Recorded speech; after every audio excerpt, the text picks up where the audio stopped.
자, 오늘은 성령을 바로 알자 두 번째 시간인데 특별히 이제 주제가 성령 세례와 충만에 관해서 초점을 맞추어서 너무 성령으로 하면 사실 전체를 다 해도 할 수 있기 때문에 주제를 거기에 좀 좁혀서 지난주에는 은사 쪽, 특별히 은사 중에 예언과 계시 쪽에 맞추어서 우리가 성령님을 좀 이해했다면 오늘은 성령의 세례와 충만 쪽에 맞추어서 좀 말씀을 드리려고 합니다. 자, 믿음만 가지고 있으면 안 된다. 여러분이 성령의 세례를 받아야 된다라고 주장하는 그런 많은 사람들이 있습니다. 그런 목사님들이 있어요.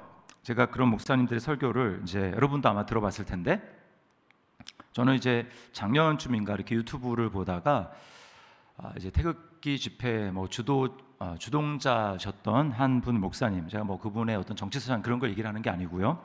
그분의 설교를 봤는데 전모 목사님, 여러분도 아마 들어보셨을 거예요. 이제 이렇게 얘기하시더라고요. 요즘 성령 세례도 안 받고 목회하는 목사들이 널렸어. 그런 것들이 목사라고 하면서 목회하고 있으니까 목회가 돼?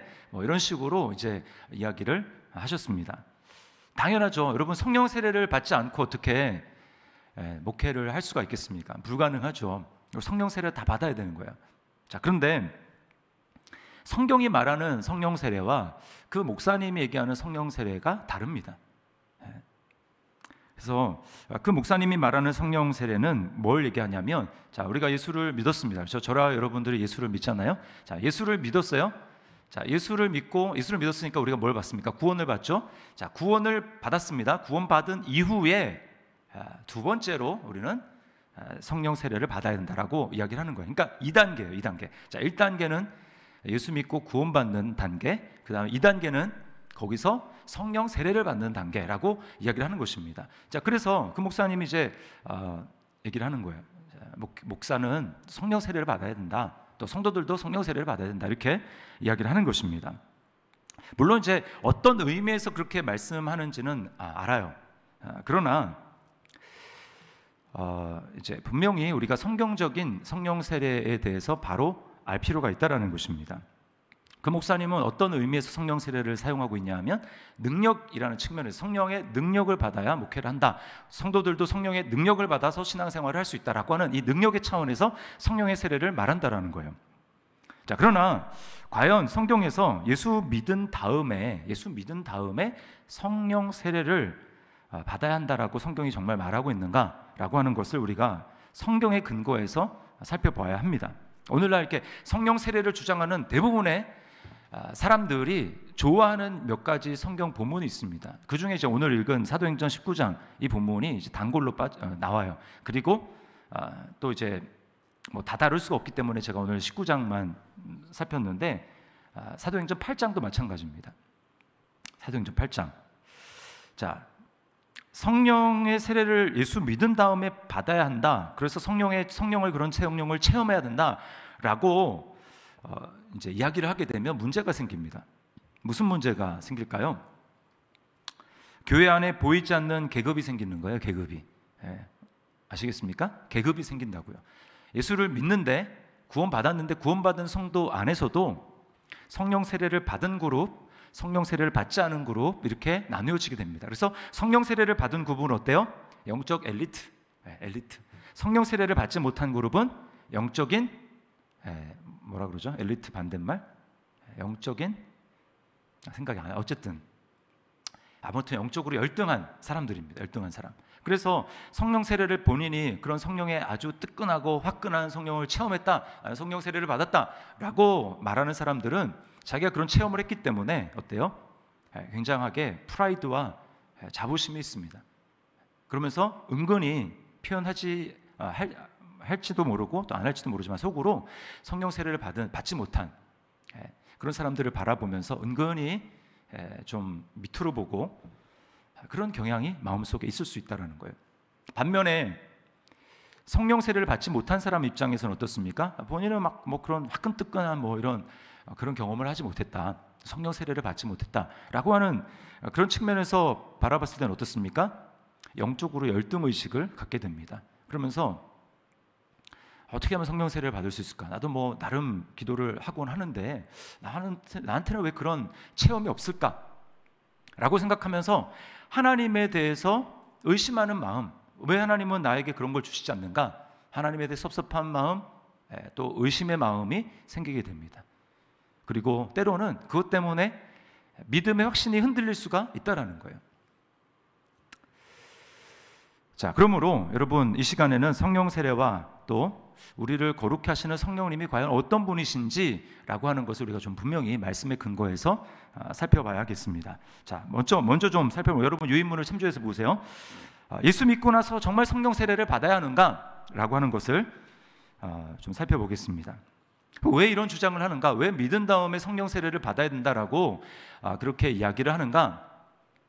자, 그 첫 번째 이유는 뭐냐면, 자, 예수님의 12제자의 경우를, 정확하게는 12제자가 아니라 가룟 유다는 이제 성령 세례 못 받은 사람이니까, 예수 안 믿는 사람이니까 빼고 정확하게는 11명이죠. 예수님이 11명의 제자들, 그들의 체험을, 성경을 보고, 봐라, 이들은 이미 오순절 성령 세례를 받기 전에 이미 예수를 믿었고 구원을 받지 않았냐? 그리고 그들이 예수 믿고 구원을 받은 다음에 그들이 오순절의 성령으로 세례를 받지 않았느냐? 그러므로 예수 믿는 사람들은 이 제자들처럼 예수를 믿고 구원을 받은 다음에 그 다음에 성령 세례를 받아야 된다라고 이야기를 하는 것입니다.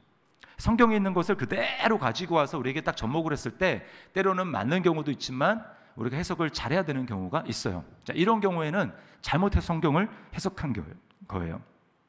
자, 일단 여러분에게 물어보겠습니다. 예수님의 제자들은 오순절 성령 세례를 받기 전에 그들이 구원을 받았습니까? 받지 못했습니까? 받았어요. 이미 구원을 받았어요. 자, 거기 요한복음 15장 3절 말씀 한번 읽어보겠습니다. 시작. 너희는 내가 일러준 말로 이미 깨끗하여졌으니. 네, 예수님이 그들에게 하신 말씀으로 그들이 그걸 믿고 이미 깨끗해졌다고, 구원받았다고 지금 말씀하고 계십니다. 자, 그러나 이들이 이제 예수님이 이제 성령이 오실 것에 대해서 오순절 성령 강림 사건을 말씀하시면서 사도행전 1장 5절에 이렇게 말씀합니다. 요한은 물로 세례를 베풀었으나 너희는 몇 날이 못되어 성령으로 세례를 받으리라 하셨느니라. 자, 이미 구원도 받았고 이미 예수님도 믿었고 그랬는데도 불구하고 이들에게 예수님이 너희는 몇 날이 못되어 성령으로 세례를 받을 것이다. 자, 여기를 가지고 자, 봐라, 이렇게 이야기하는 것입니다. 우리도 예수 믿은 다음에 그 다음에 또 성령 세례를 받는 단계가 있는 거다라고 이야기를 하는 거예요. 자, 그러나 여러분, 예수님의 제자들과 우리는 다릅니다. 그렇죠? 그들에게는 그럴 수밖에 없었어요. 왜요? 아직 예수님이 구원 사역을 다 완성하지 않으셨기 때문에 그들이 예수님과 함께 하시는 그 성령님은 경험했을지 모르겠지만 영으로 그들 안에 오시는 성령님은 아직 경험하지 않았어요. 그렇게 되기 위해서는 예수님이 구원의 사역을 다 마치셔야 가능한 것입니다. 이건 이제 뒤에서 좀 더 살펴보도록 하겠습니다. 자, 그러나 이제 이미 저와 여러분들 어떻습니까? 오순절 성령 강림 이후에 우리가 예수님을 믿었어요. 그렇죠? 이미 2000년 전에 성령님이 오셨고 우리는 그 다음에 예수님을 믿게 됐단 말입니다. 그러므로 저와 여러분들 오순절 성령 강림 사건 이후에 예수님을 믿는 모든 사람들은 예수 믿은 다음에 성령 세례가 또 따라오는 게 아니고 예수님을 믿을 때에 믿는 그 자체가 바로 성령으로 세례를 받는 사건이라는 것을 아셔야 됩니다. 아시겠어요? 예수 믿는 사건, 내가 예수님이 믿어지고 예수님이 나의 구원자고 내가 죄인이라는 것이 깨달아지고 그것이 믿어진다. 이거 자체가 뭐라고요? 성령 세례 사건이라는 거예요. 이게 제자들과 다른 것입니다. 동시에 이루어지는 거예요. 동시에. 자, 두 번째, 왜 이런 오해가 생기는가? 오늘 이제 본문에 해당되는 것입니다. 에베소에 있는 제자들. 자, 이것을 우리에게 그대로 또 적용을 하는 것입니다. 봐라, 여기에 이 제자들, 에베소에 있는 사람들, 바울이 너희가 믿을 때 성령을 받았느냐? 이렇게 물어봤는데 우리는 성령이 있는 것도 들어보지도 못했다. 이렇게 이야기하지 않느냐? 그리고 바울이 그들에게 이제 안수하니까 그들이 성령 세례를 받으면서 그리고 방언도 하고 예언도 하지 않았느냐? 그러고 봐라, 이 사람들이 제자라고 하지 않느냐라고 이야기를 합니다. 자, 그러나 여러분, 여기 이제 2절에 2절에 뭐라고 합니까? 1절이죠. 1절에 보면 에베소에 와서 어떤 제자들을 만나라고 하는데, 이 제자들은 사실은 여기 형식상의 제자들입니다. 예수님의 12제자에게 붙여주던 그런 제자가 아니고, 이들은 그냥 제자들의 무리에 섞여 있었지만 진정한 의미의 제자는 아니에요. 자, 왜 그렇습니까? 이들이 아직 성령을 받지 못했기 때문에 그래요. 6절 말씀에 보시면 바울이 그들에게 안수함에 성령이 그들에게 임하심으로 방언도 하고 예언도 하니라고 이야기를 합니다. 아직 성령을 받지 못했기 때문에 이들이 제자라고 말할 수가 없는 거예요. 자, 그러면 이들이 정말 1단계로 예수님을 믿은 다음에 그 다음에 2단계로 성령을 세례를 받았을까? 한번 좀 잘 살펴봐야 됩니다. 결론부터 말씀드리면 아니라는 거예요. 자, 3절을 보세요. 3절. 바울이 이르되 그러면 너희가 무슨 세례를 받았느냐? 대답하되 무슨 세례요? 요한의 세례니라. 요한의 세례를 받았다고 이야기를 합니다. 여러분, 이 요한의 세례라는 것은 우리가 오늘날 예수님을 믿을 때 세례를 위한 교육을 하고 그 다음에 이제 물로 목사가 이제 목사님이 세례를 주지 않습니까? 그런 세례랑 다르다라는 것을 여러분이 아셔야 돼요. 자, 요한의 세례는 뭐예요? 요한의 세례는 누가복음 3장에 보면 요한이 이제 세례를 줄 때 거기에 세리들도 오고 뭐 군인들도 오고 많은 사람들이 왔습니다. 그때 요한이 뭐라고 합니까?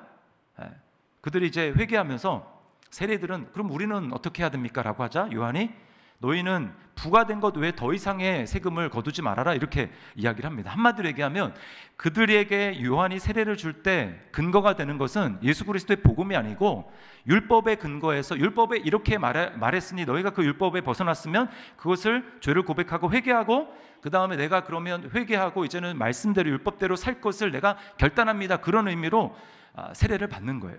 아시겠어요? 네, 내가 율법의 말씀대로 살겠습니다 라고 하는 의미에서 세례를 받았다고. 이게 바로 요한의 세례입니다.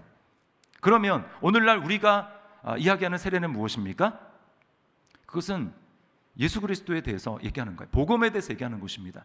당신은 하나님 앞에 죄인이고 예수 그리스도가 당신의 죄를 위해서 하나님의 구원의 최절정인 하나님의 구원의 계시로서 예수님이 오셨고 십자가에 못 박으셨고 그리고 죄를 십자가에서 소멸하실 뿐만 아니라 부활하셔서 우리의 모든 옛사람을 끝내셨고 우리를 하나님의 자녀로 삼으셨다 라고 복음을 선포한 다음에 그게 믿어지고 인정이 됐을 때 그렇습니다, 예수님이 나의 주인이십니다 라고 고백하고 믿어짐으로 세례를 받는 것입니다. 그러니까 요한의 세례와 우리가 받는 물세례, 오늘날의 물세례는 다른 거예요. 그러나 오늘 여기 사도행전 19장에 이 에베소의 제자들이라고 하는 사람들은 무슨 세례를 받았다고요? 요한의 세례입니다. 요한의 세례. 그러니까 그들은 복음을 들은 게 아니에요. 복음을 듣고 예수님을 믿은 것이 아니라는 말입니다. 그러니까 그들은 아직 예수님에 대해서 알지 못하고 그냥 율법의 기준에서 이런 삶을 살아야 된다라고 하는 그런 기준으로 그냥 알고 있었다는 거예요. 자, 그러자 바울이 어떻게 합니까? 4절 끝에 보면 요한이 백성에게 말하되 내 뒤에 오시는 이를 믿으라 하였으니 이는 곧 예수라 하거늘. 바울이 얘기했다는 거예요. 요한의 세례를 너에게 베풀었는데 요한이 말한 분이 진짜 너희가 믿어야 될 예수님이다. 요한은 예수님을 얘기한 거다 라고 하면서 그 다음에 뭐예요? 5절에 그들이 듣고 뭘 들었어요? 예수 그리스도에 대한 복음을 들었다는 것입니다. 듣고 주 예수의 이름으로 세례를 받으니, 전에는 그냥 율법의 말씀을 듣고 세례를 받았을 뿐이지만 이제는 어떻습니까? 예수 그리스도의 복음을 듣고 주 예수의 이름으로 세례를 받았어요. 중요한 차이를 아시겠습니까? 그러니까 오늘날 잘못 부흥사 목사님들이 잘못 얘기하는 게 뭐냐? 요한의 세례를 오늘날 물세례랑 똑같은 것으로 생각한다라는 거예요. 그렇지 않다라는 거예요. 거기에 예수 그리스도의 십자가의 죽으심과 부활, 그 예수 그리스도 복음이 중심이 되어 있느냐 그렇지 않느냐, 이 차이라는 것입니다. 근데 오늘날 우리가 세례받을 다 예수 그리스도의 이름으로 예수님이 어떤 분이신지를 알고 교육받고 세례를 받지 않습니까? 그러니까 이 에베소에 있는 제자들과 우리의 세례는 다르다라는 거예요. 똑같이 여겨서는 안 된다라는 것입니다. 자, 이들이 성령 세례를 받지 못한 이유는 이들이 예수님을 믿은 다음에 금식을 하거나 아니면 작정 기도를 하거나 그래서 성령 체험을 하지 못했다는 그런 성령을 받지 못한 것이 아니고 애당초 예수 그리스도의 복음을 듣지 못했고 예수님의 이름으로 세례를 받지 못했기 때문에 성령으로 세례를 받지 못한 것이지, 예수 믿은 다음에 그 다음에 이들이 예수님 믿고 구원은 받았는데 성령 세례를 받지 못한 것이 아니라는 것입니다. 제가 이렇게 설명을 드렸는데 좀 차이를 아시겠어요? 표정을 보니까 알 듯 말 듯 어떤 분은 아는 것 같은데 알 듯 말 듯 하시는 것 같아요. 아시겠죠? 요한의 세례가 아니라는 거예요. 이들은 요한의 세례를 받았기 때문에 성령 세례를 받지 못한 것입니다. 자, 그러면 두 번째 좀 살펴볼 것은 뭐냐? 그럼 오순절 이전의 성령과 그 이후의 성령의 차이는 뭘까? 여러분, 성령님은 오순절 이후에만 계시고 역사하셨습니까? 아니면 오순절 이전에도 구약에도 계셨고 역사하셨습니까? 구약에도 계시고 역사하셨어요. 그러면 오순절 이후에 성령님이 오순절 이전에도 이미 계셨고 역사하셨는데 오순절에 또 오셔야 되는 이유가 도대체 뭐냐? 그 이전의 성령과 그 이후의 성령이 도대체 어떻게 차이가 나느냐? 우리가 이렇게 질문을 해볼 수 있습니다. 같은 점이 있고 차이점이 있어요. 자, 공통점. 자, 공통점이 뭐냐? 첫 번째는 죄를 깨닫고 회개하게 하시는 역사라는 것입니다. 구약의 성령님이나 오순절 이후의 성령님이나 똑같아요. 이것은 구약에 보면 다윗이 밧세바를 범하고 그 다음에 밧세바의 남편인 우리아를 죽이잖아요. 살인교사. 그런 다음에 선지자가 와서 죄를 책망하니까 그가 깨닫습니다. 성령님이 죄를 깨닫게 해요. 깨닫게 하고 어떻게 합니까? 회개하죠. 눈물로 회개하죠. 이것은 성령님의 역사인 거예요. 성령님이 그에게 말씀, 선지자가 딱 말을 할 때 그것을 죄라는 것을 깨닫게 하시는 거, 이게 바로 성령님의 역사입니다. 뿐만 아니에요. 자, 구원받고 믿음으로 구원받는 것은 구약이나 신약이나 똑같습니다. 그러므로 구약의 성도들도 예수 그리스도의 명확한 실체는 몰랐지만 어렴풋하게 내가 죄인이고 그리고 하나님이 계셔서 은혜로 나를 구원해 주시는 거야, 이걸 믿어야 되는 거예요. 이렇게 내가 죄인인가라는 것을 알고 하나님의 은혜로 내가 구원받을 수 있다는 것을 깨닫게 하시고 그렇게 믿게 하시는 분이 바로 성령님입니다. 이게 성령님의 역사예요. 자, 창세기 15장 6절 말씀 보세요. 자, 같이 읽습니다. 시작. 아브라함이 여호와를 믿으니 여호와께서 이를 그의 의로 여기시고. 여기서 아브라함이 믿음이 막 좋아가지고 다른 사람들은 못 믿는 게 아브라함만 믿었다는 것이 아닙니다. 아브라함으로 하여금 믿게 하신 분은 성령님이라는 거예요. 아브라함으로 하여금 하나님의 은혜를 알게 하고 거짓말도 많이 하고 부인인데 누이라고 하고 이런 부족한 연약한 그 아브라함임에도 불구하고 그런 나를 하나님이 택해 주셨고 그래서 하나님을 믿게 하시는구나, 믿어지게 하시는 그 하나님의 역사, 이것은 바로 성령님의 역사라는 것입니다. 구약의 모든 사람, 구원받았던 사람들은 다 이 성령님의 역사로 하나님의 은혜를 깨닫고 믿음으로 구원받은 거예요. 자, 그러나 차이가 있습니다. 차이는 뭐냐? 자, 오순절 이후에 역사하시는 성령님은 단지 구약의 성령을 표현하는 방법은 크게 두 가지인데, 하나는 하나님의 영, 하나는 성령. 물론 다른 게 여러 가지 명칭이 많이 있습니다만 크게 두 가지예요. 하나님의 영 아니면 성령, 이 두 가지입니다. 거룩한 영. 자, 근데 오순절 이후에 오신 성령님은 어떤 건가? 오순절 이후에 오신 성령님은 그리스도의 영입니다. 예수의 영입니다. 자, 신약에 나오는 표현이에요. 로마서 8장 9절 말씀 우리 같이 한번 읽습니다. 시작. 만일 너희 속에 하나님의 영이 거하시면 너희가 육신에 있지 아니하고 영에 있나니 누구든지 그리스도의 영이 없으면 그리스도의 사람이 아니라. 자, 앞에는 하나님의 영이라고 얘기하고 뒤에는 똑같은 성령님을 그리스도의 영이라고 이야기를 합니다. 그리스도의 영으로서의 성령을 받지 않은 사람은 구원받지 않은 사람입니다. 아셨어요? 자, 그 다음에 사도행전 16장 7절 말씀 같이 읽습니다. 시작.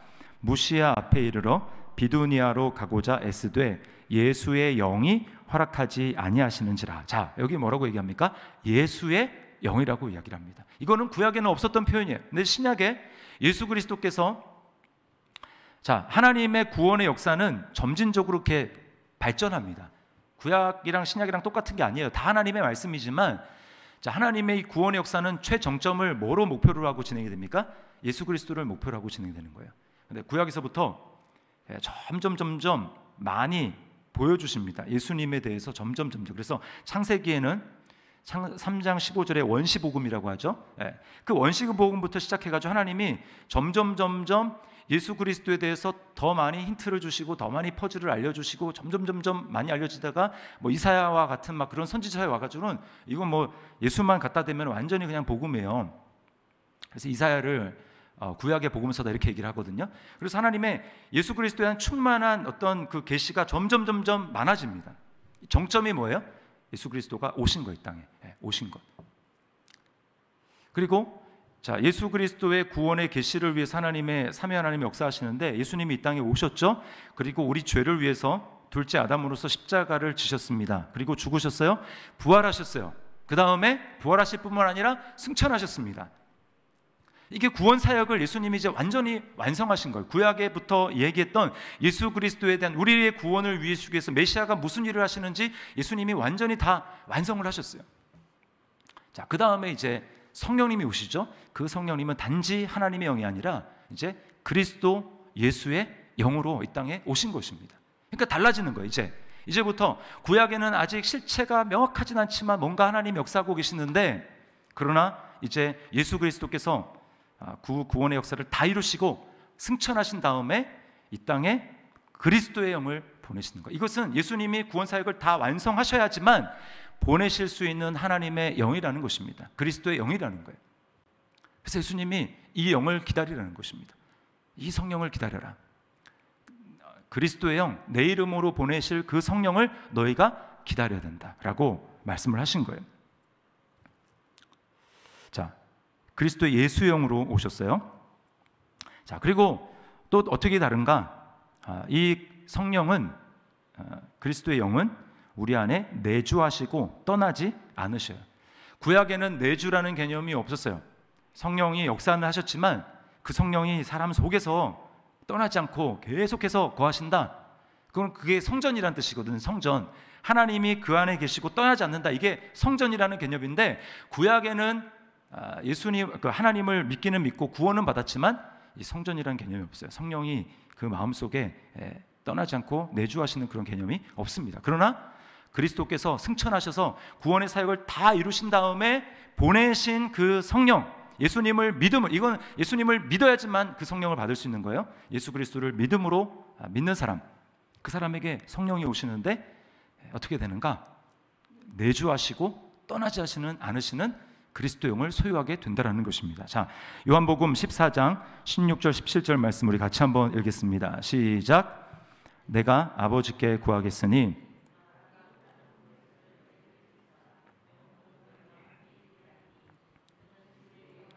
세상은 능히 그를 받지 못하나니 이는 그를 보지도 못하고 알지도 못함이라. 그러나 너희는 그를 아나니 그는 너희와 함께 거하시며 또 너희 속에 계시겠습니다. 네, 너희 속에 계시겠습니다. 우리 속에 계셔서 떠나지 않으시는 거예요.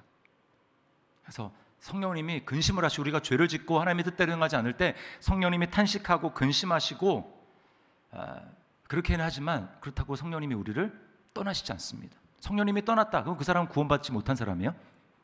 그러나 성령님이 우리 안에 떠나지 아니하시고 우리 속에 계속해서 거하시는 것입니다. 또 어떻게 다른가? 자, 그리스도의 영이기 때문에 어떤 일을 하시는가? 그리스도와 연합하게 하시는 일을 성령님이 하십니다. 그리스도와 연합, 이거를 여러분이 잘 아셔야 돼요. 자, 그리스도와 연합하게 한다는 의미가 뭐냐? 두 가지인데, 첫 번째는 그리스도가 소유한 복을 동일하게 누리게 하십니다. 그리스도께서 하나님의 아들로서 소유하신 그 모든 특권, 복을 우리가 똑같이 누리게 하시는 거예요. 그런 게 어떤 게 있습니까? 자, 하나님의 아들이죠. 그래서 우리도 하나님의 자녀가 되는 거예요. 성령님을 받았기 때문에, 그리스도 영을 받았기 때문에. 또 예수님은 거룩하신 분이죠. 우리도 그래서 성도라고 합니다. 거룩하지 않은데 성령 때문에 거룩해진 거예요, 우리가. 그 다음에 예수님이 자신이 성전이라고 하지 않습니까? 우리도 성전이에요. 또 예수님은 하나님 나라의 상속자죠. 우리도 하나님 나라의 상속자입니다. 또 우리는 그리스도의 신부가 되어 또 그리스도가 머리고 우리는 그리스도의 몸이 됩니다. 이게 다 그리스도와 연합하게 하시고 하나 되게 하시는 성령으로 말미암아 우리 안에 누리는 복입니다. 여러 가지 많이 있는데 거기까지만 얘기할게요. 그리고 자, 두 번째는 뭐냐? 우리로 하여금 그리스도의 뒤를 따라가게 하십니다. 그리스도의 뒤를 따라가게 하세요. 그러니까 성령 받았는데 예수님은 이쪽 길로 가는데 그 사람 성령 받았다고 하는데 뭐 이쪽 길로 안 가고 다른 길로 간다? 그러면 한번 의심해 봐야 됩니다. 저 사람 진짜 성령 받은 사람 맞나? 그리스도의 뒤를 따라가게 하는 거예요. 예수님이 가신 길이 뭡니까? 십자가를 짓는 길이죠. 자기 뜻을 부인하고 아버지의 뜻을 쫓아가는 길이 예수님이 가신 길입니다. 그럼 뭐예요? 성령께서 우리 안에 역사하심으로 예수님과 연합하게 한다는 것은 복만 누리는 것이 아니고 예수님이 고난도 받으셨으면 우리도 고난을 받게 하시는 거고, 예수님이 십자가를 지셨으면 우리도 내게 맡겨준 십자가를 지게 만들고 나를 부인하게 만들고 하나님의 뜻 앞에서 나를 꺾고 부인하고 그렇게 하는 것이 성령님의 역사라는 것입니다. 예수님이 이 세상에 속하지 않은 삶을 사셨듯이 성령님이 우리 안에 역사하고 계시면 우리가 이 세상 안에 있지만 이 세상에 속하지 않은 존재로 살아가게 하시는 거예요. 그게 그리스도의 뒤를 따라가는 거죠. 예수님이 섬기셨어요? 성령님이 우리 안에 계시면 우리도 섬기는 삶을 사는 것입니다. 예수님이 용서하셨어요? 그럼 우리도 성령님이 우리 안에 계시면 용서하기 힘든 사람을 성령의 능력으로 예수 그리스도의 영으로 우리가 용서하는 것입니다. 우리는 용서를 받았는데 난 절대로 용서 못해요. 그 사람 다시 한번 생각해봐요. 성경에 뭐라고 합니까? 너희가 중심으로 너 형제를 용서하지 않으면 하늘에 계신 너희 아버지께서 너희를 용서하지 않으리라. 성령 받았는데 예수님은 용서하시는데 어떻게 우리가 용서하지 않을 수 있습니까? 내가 모든 죄를 용서받았다고 하면서 어떻게 저 사람이 나한테 하는 것을 용서하지 않을 수가 있습니까? 힘들어도 용서하는 거예요. 우리가 용서받았기 때문에. 예수님이 복음을 전하셨죠. 우리도 복음을 전하는 것입니다. 이게 예수님이 하셨던 일을 그대로 하게, 제가 주일날도 말씀을 드렸지만 성령님은 우리와 연합하게 하는 거예요. 그래서 그리스도께서 누리신 복도 우리가 다 누리게 하지만 그리스도께서 가셨던 길을 우리로 그대로 가게 하는 것입니다. 근데 나는 그리스도께서 누리신 복은 받기를 원하지만 그리스도께서 가신 그 길은 가지 않기를 원합니다. 이 사람은 다시 한번 생각해 봐야 되는 거예요. 내가 진짜 성령님이 내 안에 계시는 거 맞는가? 성경은 분명히 그렇게 얘기하고 있습니다. 우리가 그리스도와 함께 영광을 받았으면 고난도 함께 받아야 된다. 자, 세 번째는, 그러므로 우리에게 필요한 것은 성령의 세례가 아닙니다. 그죠? 우리는 이미 예수님을 믿을 때 성령 세례를 받았어요. 우리에게 필요한 것은 성령 세례가 아니라 성령 충만의 은혜입니다. 성령 충만의 은혜. 자, 예수 믿은 다음에 두 번째 축복으로 성령 세례를 받아야 된다라고 하는 것에는 아주 매우 심각한 함정이 있습니다. 함정. 그게 뭐냐? 그것은 바로 한번 아주 뜨끈뜨끈한, 저도 예전에 이것을 성령 세례를 어떤 체험이라고 생각했을 때는 막 그렇게 막 물어보는 거야. 저한테 야, 너 예수 믿을 때 속에서 막 뜨거운 뭐 이런 거 경험했니? 경험 못했거든요. 막 등짝이 뜨끈뜨끈하고 막 속이 뜨끈뜨끈하고 뜨겁고 막 이런 그 은혜를 경험했다는 거예요. 근데 나는 왜 믿을 때 분명히 나도 예수님 믿는데 왜 나는 그런 은혜를 경험하지 못했지? 나는 뭔가 문제가 있나?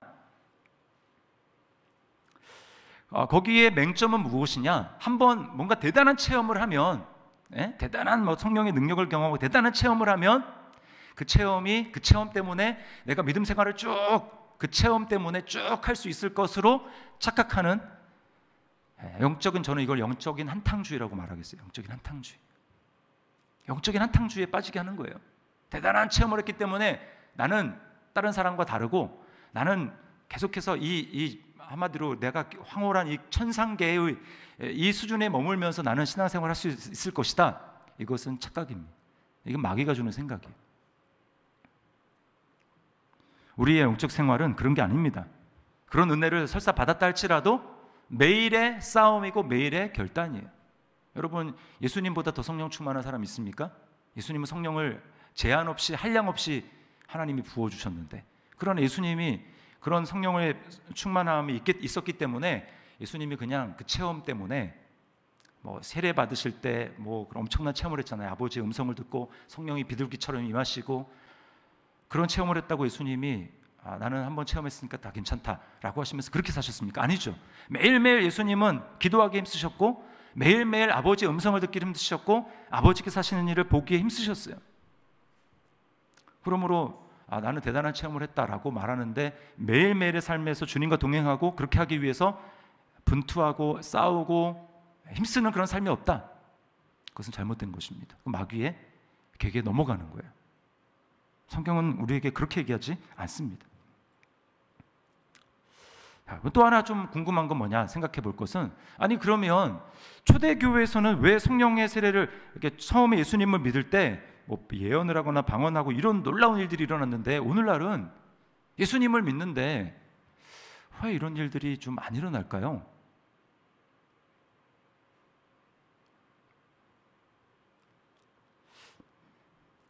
그거는 회개 없는 세례 때문에 그렇습니다. 회개 없는 세례. 로마서 10장 9절 10절 말씀 우리 같이 한번 읽어보겠습니다. 시작. 내가 만일 내 입으로 예수를 주로 시인하며 또 하나님께서 그를 죽은 자 가운데서 살리신 것을 내 마음에 믿으면 구원을 받으리라. 사람이 마음으로 믿어 의에 이르고 입으로 시인하여 구원에 이르느니라. 자, 여기 보면 예수를 주로 시인한다라고 했습니다. 자, 근데 시대 차이가 있다는 것을 여러분이 간과하면 안 됩니다. 자, 이때는 어떤 시대다? 로마 황제가 있는 시대입니다. 그 시대에 예수를 주로 시인한다라고 하는 것은 매우 다른 의미예요. 오늘날 예수님을 주로 시인한다라는 것과 매우 다른 의미입니다.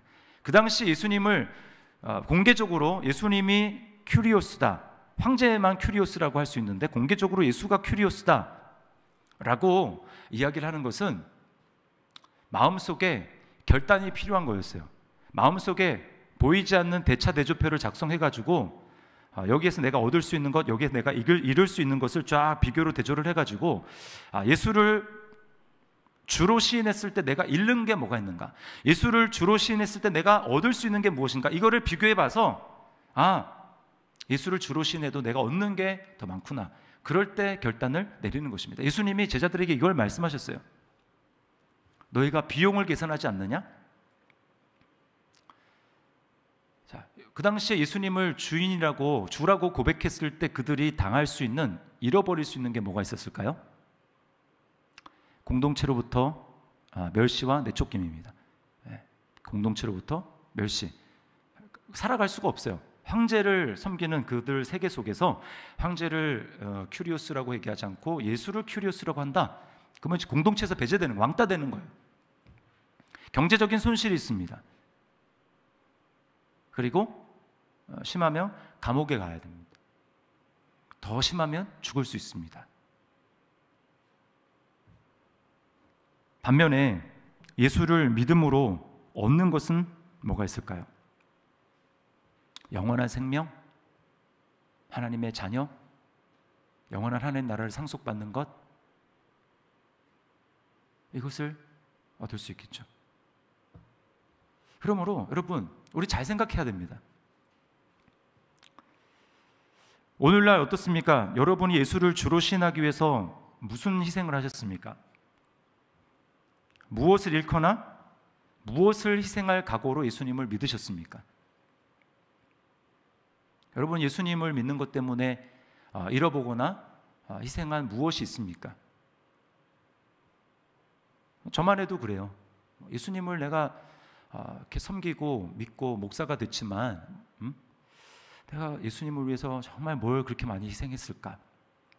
내가 정말 초대교회 성도들에 비할 바가 될까?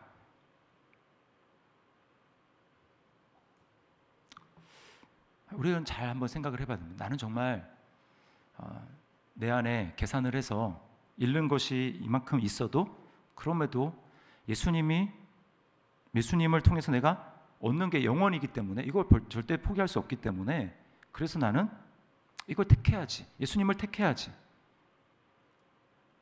이게 바로 예수님을 주로 고백한다라는 거예요. 처음에는 잘 모를 수 있어요. 처음에 신앙생활 처음 할 때.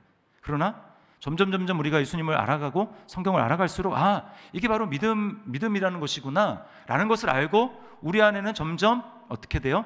예수님을 위해서 세상에 있는 것들을 점점 포기할 줄 알고 버릴 줄 알고 예수님이 내 안에 점점 커지시고, 그래서 내가 예수님을 사랑하고 이렇게 점점 주님이 내 안에 점점 커져 가셔야 된다는 거예요. 이게 정상적인 믿음의 생활이라고 하는 것입니다.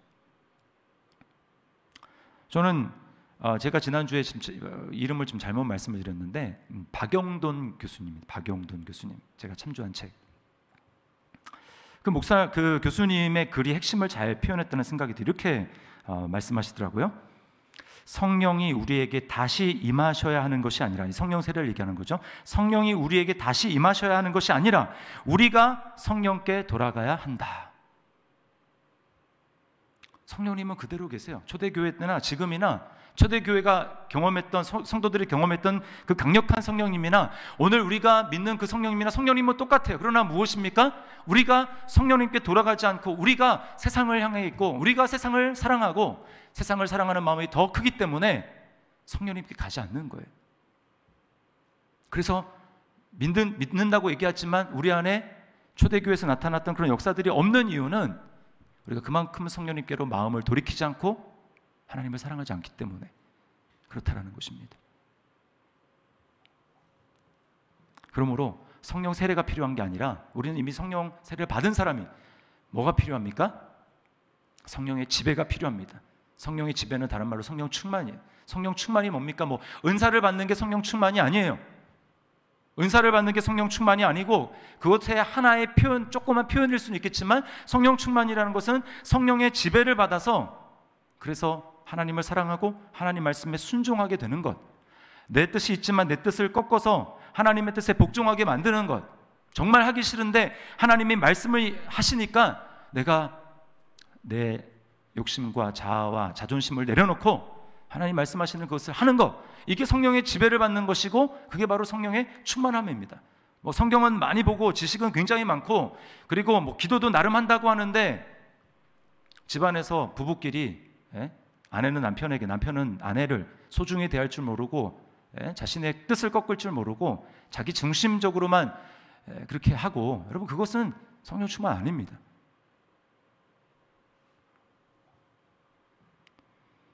성령 충만의 첫 번째는 그러므로 여러분 회개예요. 회개. 저는 갈수록 회개야말로 진짜 복이구나, 회개야말로 진짜 하나님의 은혜구나 라고 하는 것을 깨닫습니다. 우리가 성령께 돌아가야 돼. 성령이 그냥 가만히 있는 상태에서 성령이 나에게 계속 오시는 것, 이게 필요한 게 아니고 성령님은 강력한 영으로 그때나 지금이나 똑같으신데 우리가 마음을 돌이켜서 성령님께 가는 것, 이게 필요하다는 말입니다. 회개가 필요한 거예요.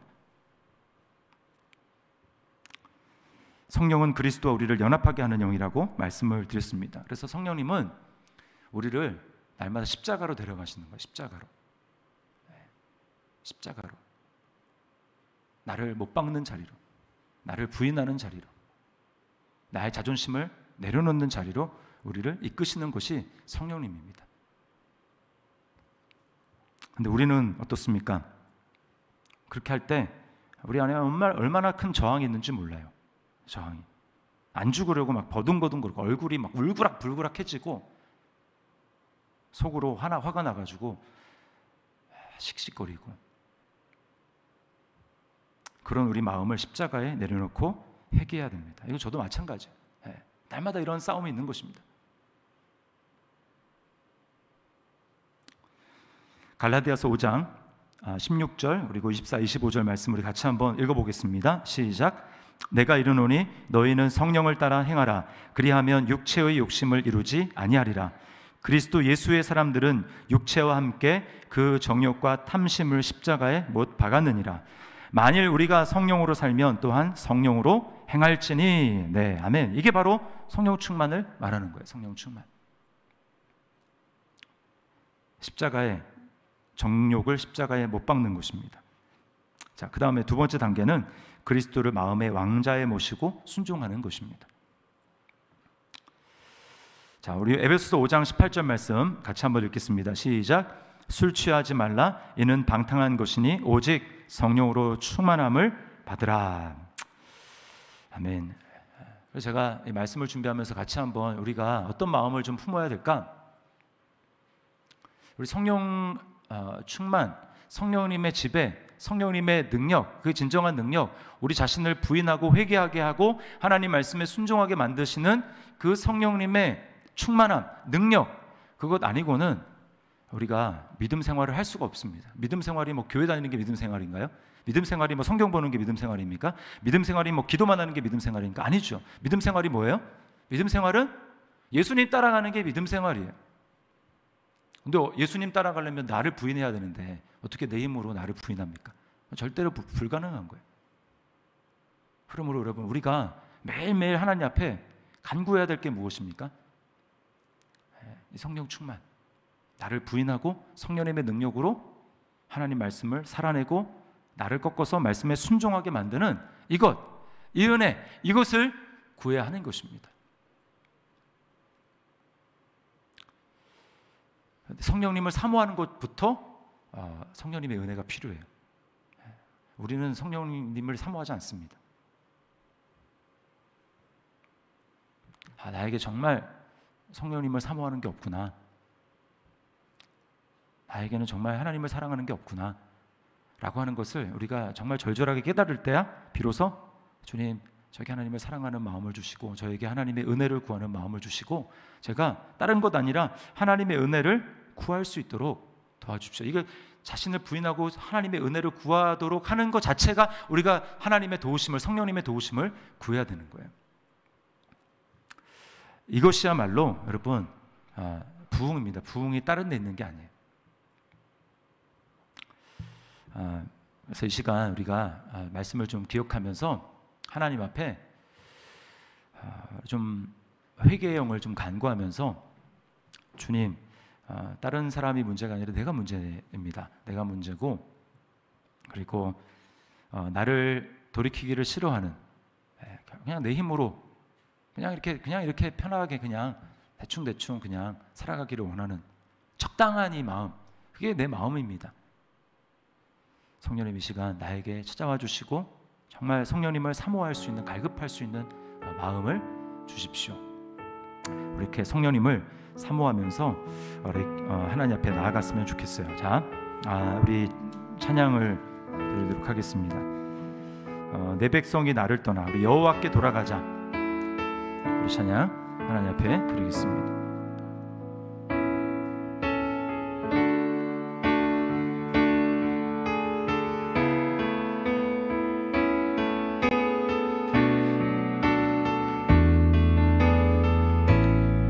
백성이 나를 떠나, 내 백성이 나를 떠나 돌아섰지만 내 사랑이 내 백성을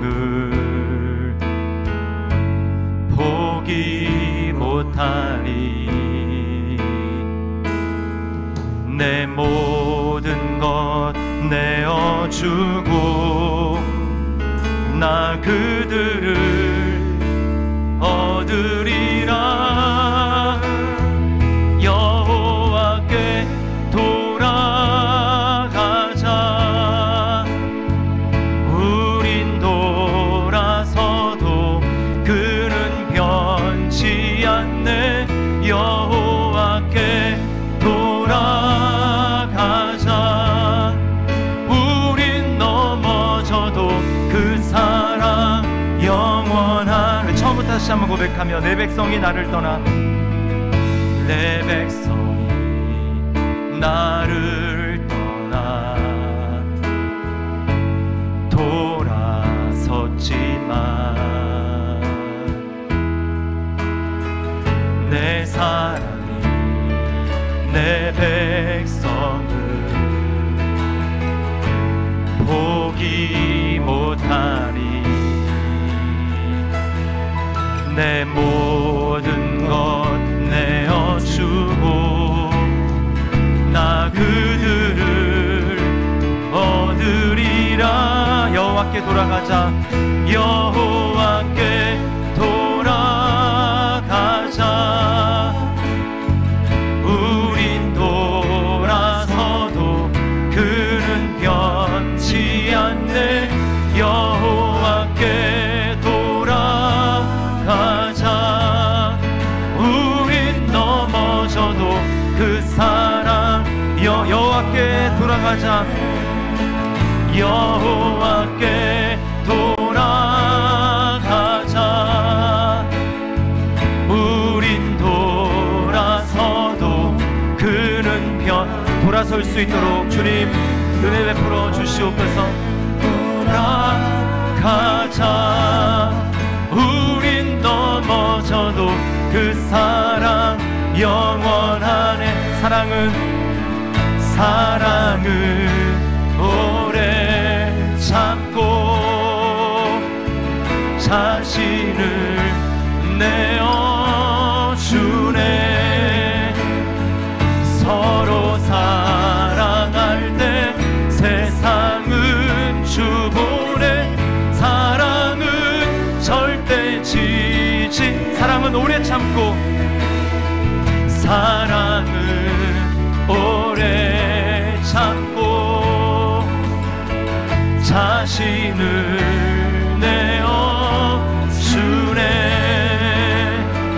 서로 사랑할 때 세상은 주보네. 사랑은 절대 지지 않네. 여호와께 돌아가자. 여호와께 돌아가자. 우린 돌아서도 그는 변치 않네. 여호와께 돌아가자. 우린 넘어져도 그 사랑 영원하네. 주의 보혈 능력이 또다. 주의 보혈 능력이 또다. 주의 피 믿으오. 주의 보혈 그 어린 양의 매우 귀중한 주의 보혈 능력이 또다. 주의 보혈 능력이 또다. 주의 피 믿으오. 주의 보혈 그 어린 양의 매우 귀. 다시 한번 우리를 정결케 하시는 그리스도의 보혈을 의지하며 나아갑니다. 주의 보혈. 주의 보혈 능력이 또다. 주의 피 믿으오. 주의 보혈 그 어린 양의 매우 귀. 다시 한번 우리 주의 보혈을 믿음으로 담대히 주님의 보좌 앞에 나갑니다. 주의 보혈 능력이 또다. 주의 피 믿으오. 주의 보혈 그 어린 양의 매우 귀. 다시 한번 우리를 용납해 주신 그 주님 의지하며 주의 보혈.